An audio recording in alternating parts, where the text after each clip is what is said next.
Hello everyone, আসসালামু আলাইকুম। সবাইকে শুভ সকাল। তো আমরা এখন আছি হচ্ছে বারোমারিতে। বারোমারি বাজার এখান থেকে মাত্র 1 কিলোমিটার দূরে। এখানে হচ্ছে আমার ফুপির বাড়ি। তো কালকে রাতে এখানে আমরা ছিলাম। তো রাতে এর জন্য কোনো ভিডিও দেওয়া হয় নাই, রাতে কোনো কথা বলা হয় নাই, এর জন্য সকালেই দেখা।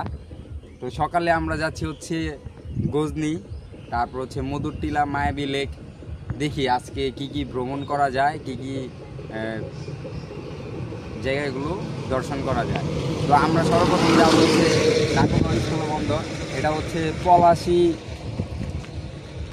উচ্চ বিদ্যালয়, এটার পাশে হচ্ছে আমার পুকুর বাড়ি। রাতে আমরা সেখানেই ছিলাম। তো চলেন দেখা যাক আজকের দিনটা কেমন কাটে আমাদের।